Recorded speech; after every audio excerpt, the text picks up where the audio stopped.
Eletromagnetismo, eletromag para os mais íntimos. Não, eu não morri, eu voltei aqui, voltei a fazer vídeo, estudar também. E hoje a gente vai estar falando de eletromag, que é o assunto que. Um dos assuntos que mais caem nos vestibulares aí, ITA, IME, FUVEST, Unicamp. Não cai tanto no Enem, no ano passado caiu, o que me deixou surpreso, caiu uma questão de eletromag, que não é normal do Enem, mas FUVEST, Unicamp e ITA, IME caem bastante, então assim, bem importante você saber. Eu acho que é o assunto de física que mais cai, se não me engano, ou um dos que mais caem, não fica muito claro isso na minha memória, mas de qualquer jeito tem que saber, não importa. E um adendo aqui, muitas das coisas que eu vou falar aqui você vai ter que simplesmente engolir e aceitar. Por quê? Porque eu não consigo explicar, eu não tenho essa capacidade de explicar o porquê a natureza funciona assim. Pra falar a verdade, nem a humanidade tem certeza absoluta do porquê algumas coisas são assim. Como, por exemplo, os ímãs, eles não atraem todos os metais. Os ímãs só atraem o ferro, o cobalto. Eita, escrevi monóxido de carbono. Cobalto e o níquel.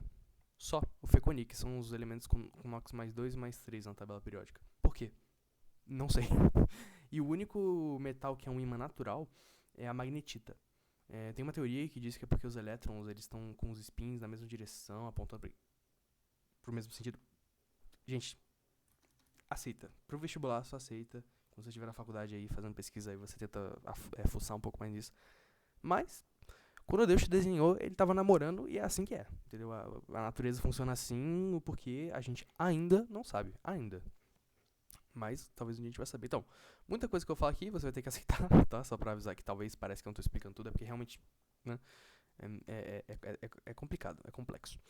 Bom, vamos pegar então aqui o nosso ímã, o ímã dividido em polos, certo? O polo norte e o polo sul, que é o objeto principal de tudo aqui no eletromagnetismo, que você tem linhas de ação, né? Obviamente você já ouviu falar a frase. Norte atrai, os opostos se atraem, certo? Então o norte atrai o sul, e o sul atrai o norte, e o norte repele norte e o sul repele sul. Então você vai ter, através dessas reações, essas atrações ocorrendo através de linhas de ação.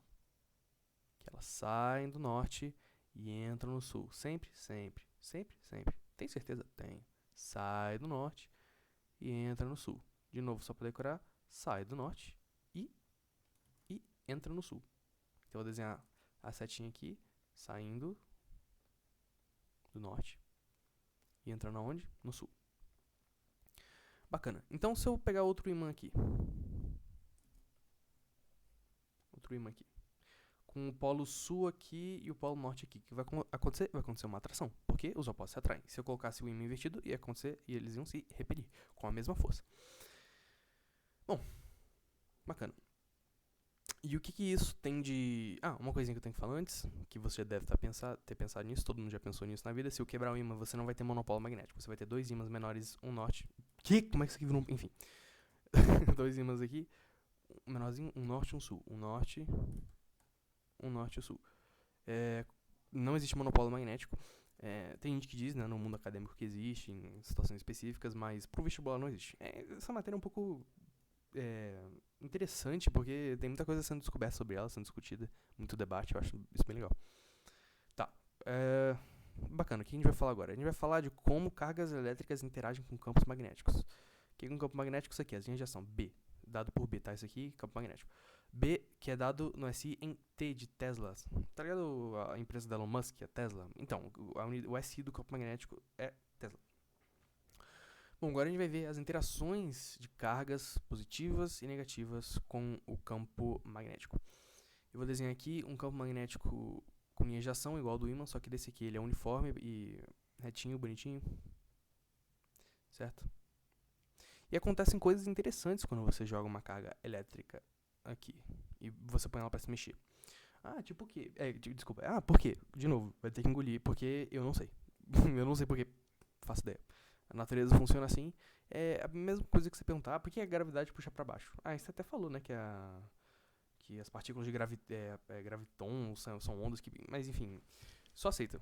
Desculpa, eu vou ter que falar isso, mas é a vida. Por enquanto você tem que aceitar isso aqui. Você jogar um elétron aqui. Eu vou botar aqui um elétron com velocidade perpendicular, que faz 90 graus. Com o campo magnético. Tá? Esse aqui é o B. que vai acontecer? Você vai ter uma força agindo sobre esse elétron. Uma força, sim, uma força. Ele está em movimento uniforme, mas assim que ele entra no campo magnético, ele vai sofrer uma força. Pra onde? Ora, eu vou te ensinar agora as regras das mãos, né? A regra da mão direita, que é meio difícil de ensinar aqui porque eu não tenho uma câmera pra mostrar minha mão direita. Mas é isso aqui. Imagina que isso aqui é a sua mão. Eu não sei desenhar, mas imagina que essa é a sua mão. Seu dedão direito vai ser o vetor velocidade. E esses seus outros 4 dedinhos aqui, o indicador, o anelar, o médio, o mindinho, vão ser todos eles vão ser o campo magnético, o B. Agora, você vai pegar a sua mão e vai tentar reproduzir o que está aqui no desenho. O seu polegar vai estar para frente e os seus outros dedos vão estar apontando para a direita. Por quê? Porque é para lá que está o campo. Se o campo estivesse para a esquerda, você ia rotacionar a sua mão, fazer ela 180 graus para cá e ia continuar o problema. Tá. Beleza. Você deixou agora a sua mão computar no desenho aqui. E para onde que está a força a força que o campo que a partícula vai sofrer? Depende. Eu joguei um elétron, certo? O elétron, ele é negativo, carga negativa. Se a partícula fosse positiva, você dá um tapa pra frente com a sua palma, essa aqui é a sua palma, pra frente. Se ela é negativa, tu vai dar com a pra trás, digamos assim. Essa aqui seria suas unhas, certo? Unha. E aí você ia jogar entrando na tela do computador, ia dar um tapa na tela do computador, sacou? Pra isso, pra falar tapa, entrando e saindo, a gente tem simbologia. A gente tem o X e bolinha com bolinha com pontinho aqui. Por quê? Porque imagina uma flecha. Sabe a flecha que tem umas peninhas atrás? É isso aqui, não é? Imagina que isso aqui é a bundinha da flecha. Ou seja, ela tá entrando. A flecha tá entrando na tela do computador. E isso aqui é como se fosse a flecha vindo pra você de frente. Então ela tá saindo da tela do computador. Ela tá, tipo, entrando pra te acertar, entendeu? Meio que seja isso. Nossa senhora, que seta maravilhosa.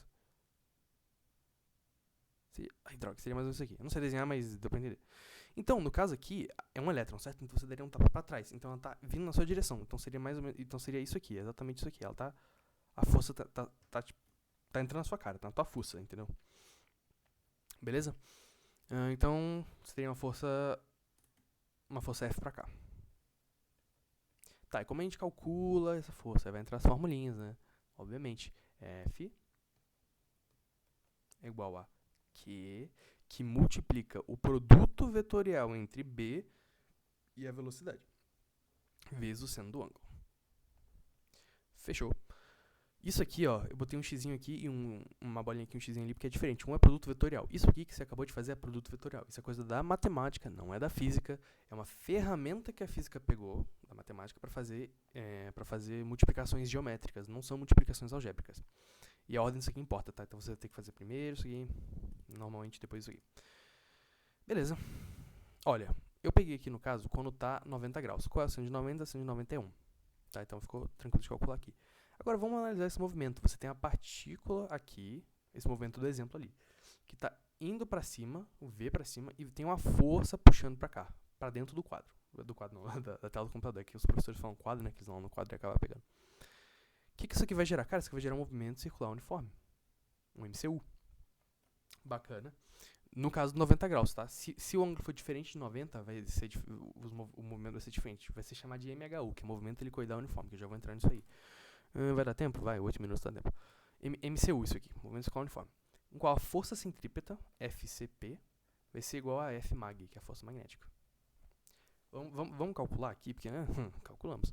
Força centrípeta é mv ao quadrado sobre r, né? E força magnética a gente acabou de ver que é QVB seno θ. Tranquilo?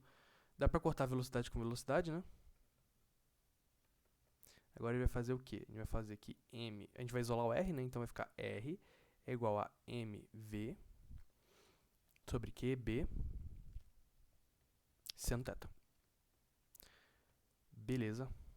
Ah, mas esse seno θ aí tá me incomodando. Ah, então não escreve. Ué, como assim? Não escreve, pô, é 90 graus, pô. Ele tá fazendo 90 graus com a ação de 91. Sempre quando você tem a aceleração centrípeta, ela tá fazendo 90 graus com a velocidade. Ela é tangente. Então, Isso aqui é igual a 1, ou seja, você pode escrever isso aqui como R igual a mv sobre QB. Sobre QB. É o raio que você tem para quando o θ for igual a π sobre 2. O que é esse θ de novo? Você pode me lembrar, por favor? Claro que lembro. Esse θ que vai causar esse movimento, esse MCU, é o ângulo entre o vetor velocidade e o campo magnético. Ele vai fazer MCU quando esse ângulo for de 90 graus, ou π sobre 2 se você é fã de radiano. E se for diferente, aí vai complicar um pouco. Por quê? Porque vai ter o MCU aqui. Vamos lá, eu vou desenhar as 3 dimensões aqui. Esse aqui é o eixo Y, esse aqui é o eixo X, esse aqui é o eixo Z. Você tem a partícula aqui, o elétron, no caso, que foi o que eu falei. Você tem o B, o Tesla, aqui. Você tem a velocidade aqui. E você tem aqui a força mag que está atuando como centrípeta. Aqui tu vai continuar tendo o movimento circular uniforme nesse eixo aqui, no eixo YZ. Só que na frente ele vai estar andando também, ou seja, vai causar um movimento helicoidal, que vai ser tipo uma mola. Vai ficar tipo uma hélicezinha, não sei como explicar, tipo meio que uma mola. Ele vai fazer isso aqui. Se você olhar pra ele de fora, ele vai ver assim. Ou seja, ele vai estar fazendo isso aqui no eixo X, no eixo YZ, só que ele vai estar andando no eixo X. Então é um movimento circular com ele andando, certo? Deu pra entender? Inclusive, a gente vai ter que calcular uma coisa chamada passo aqui, que eu vou deixar pra próxima aula, porque esse vídeo já tá com 11 minutos e eu tenho que falar mais umas coisinhas. E eu acho que eu tenho que falar mais umas coisinhas. O passo é basicamente a altura que ele anda aqui, assim, tipo, uma distância de um de outro, que é o passo. Bom, deixa eu ver se temos alguma coisa aqui, antes de finalizar. Isso aqui vai estar pra quando o θ for maior que 90. Tipo, diferente de 90, na verdade. Quando o θ for diferente de 90 e de 0 graus. Por que 0 graus? Porque, olha só. Você vai aumentar e diminuir a força com base na variação do fluxo magnético. Preste atenção. Variação, não é aumentar. É variar. Pode variar para mais ou para menos. Pode variar sim. Isso vai causar uma mudança no fluxo. O que é fluxo? Pensa que você tem um bambolê aqui. E você tem uma mangueira jogando água nesse bambolê que está saindo por aqui, assim. Certo? E isso aqui você tem uma vazão, que é um líquido com uma velocidade passando por uma área.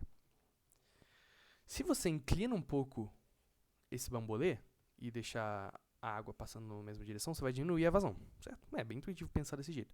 Se você diminuir mais, tipo, deixar ele assim, e a vazão igual, bom, vai sair bem menos água.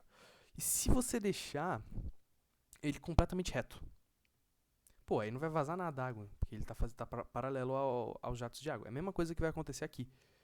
Imagina que o Tesla, o campo magnético, é a água e o vetor velocidade é como se fosse a área, o bambolê.